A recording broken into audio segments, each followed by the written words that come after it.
All right, everybody. Well, hope everybody had a good holiday. The weather outside here be frightful and getting more frightening. This coming days. We're expecting, I think, up to 15 inches of snow or 10 inches, I think, minimum. Wow. And very cold. So we had a great holiday. A little hectic, as all holidays are. But we had a great time, and everybody's back at it. Now, here in the GWG channel, it's just the beginning of our off season, so we still got another month or two to go, at least a couple months, and then to play some games. It has been, how do you say it, balls to the walls during the holidays here, but things have calmed down. Christmas decorations are all down. Yeah, man, Christmas goes quick. The holidays go quick. I like putting up decorations. I don't like to bring them down. Bring them down are always a bummer, but we have a couple new games, and due to hustle and bustle, I haven't had a chance to introduce them to you. First one, these two games that I'm going to introduce are mostly leisure type games. They're not war games. As a matter of fact, I haven't had a chance to touch a war game because me and the wife have been. Sometimes you got to watch out what you wish for when you get the significant other into gaming, because man, they take off, and there's times when I don't want a game and she's wanting to pull out Mr. Jack, and we just got this one. Now she's kind of on a Jack the Ripper when it comes time to games. We got one called Whitehall, I believe. It's really good, but our latest one we just got is this game by Hurricane, and it's a small footprint. Here's the whole box. Really like this game. Really like this game. I think I like it more than Whitehall.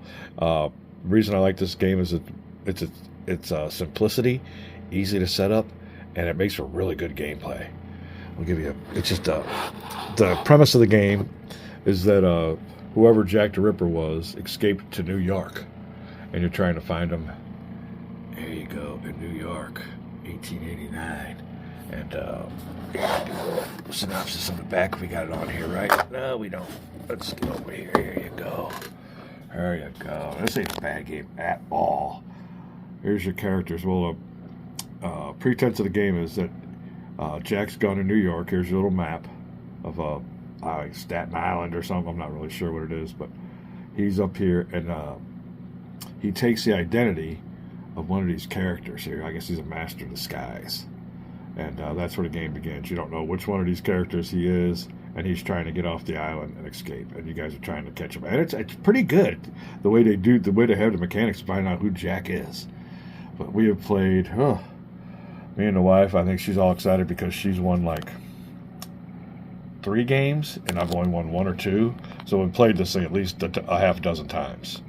But yeah, and every time I move around, every time I get some free time, it's let's play Mr. Jack. So there you go. It's not a bad game at all. As a matter of fact, I might even, dare I say, do I like it better than our other latest purchase? Hold off a second here.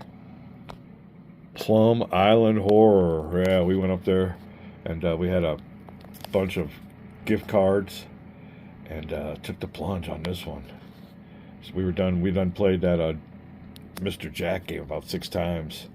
And I took her on up there and showed her this game. We picked it out. Now, here's the difference between these two games. Let me see. In thickness of the boxes. There you go. Well, let me get this. There you go. So, a lot bigger game on the left here. And it's almost to the point where I'll show you here in a second. We've been playing this thing for 2 straight days. And, at least 5 hours New Year's Eve, at least 5 hours, maybe even more. And I think we played this thing for another 4 or 5 hours yesterday, and we're only on turn 2. So, and that includes setup. So my wife just got an introduction to GMT games, and to her credit, she's always wanting to sit down and play some more of it. We got it set up. I'm going to show you here what's going on. It's a big footprint game. Kind of slow. Where Jack is, you can get a game done in there, and well, if you find Jack really quick, I mean, I've had Mr. Jack ended within a half an hour. This one says 45 minutes per player. We have 2 players. I'm telling you what, we're 10 hours into this game. We're only on turn number 2. I'll show you that in a little bit. But yeah, Plum Island Horror. Not a war game. And another thing is, I don't know if the wife is too hip on it being. She likes beating me. But then this is cooperative. But to her credit, she's gung ho about it. And we still have it set up. I asked her if she wanted me to take it down because we done played it New Year's Eve and New Year's Day, and then she has to get back to work. I'm off for the next few months, so hold on to your hats. We're gonna do some gaming here. Place is silent. Relatives are all gone, and everybody's back to work. So our first one we're gonna check out is Plum Island Horror. I'll be right back. And here you go. This is what I'm talking about. We had to actually put leaves in the table because this thing's so big. Talk about a monster game. But we are in the middle of it. Give you a quick little look here. And it's a nice setup. That's for sure. But here you go. We are over here into the night turn number 2. We have, if it took us 10 hours here, this is going to be a 30-hour game.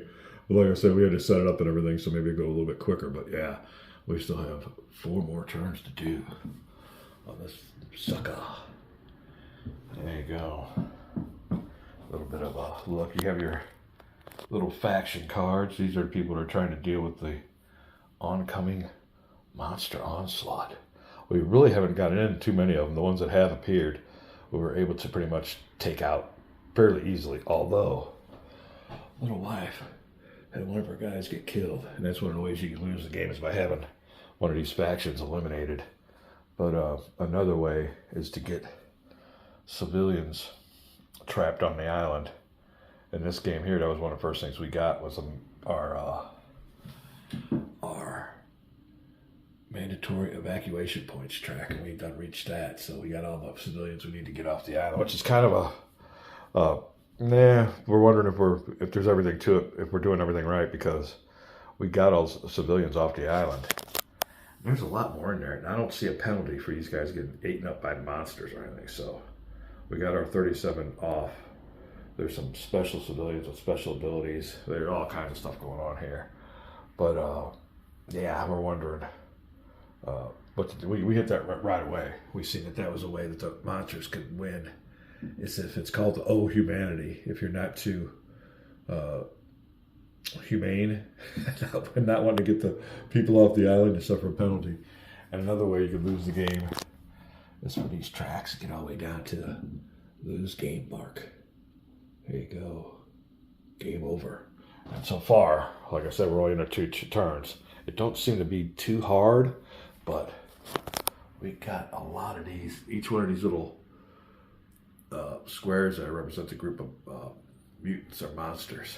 You can see they're getting ready to get unleashed. You also have your, I guess, boss monsters as represented with these boys here, all the mutants. You got us a little Sasquatch. Anyway, we're having a good time. As soon as she gets off work, I guess we'll go down for another session. But yeah, this is a big game. And you can play this solo. So I maybe could have did a solo version on my channel, but me and the wife are having a good time playing GMTs. Ooh, Plum Island Horror. We're back.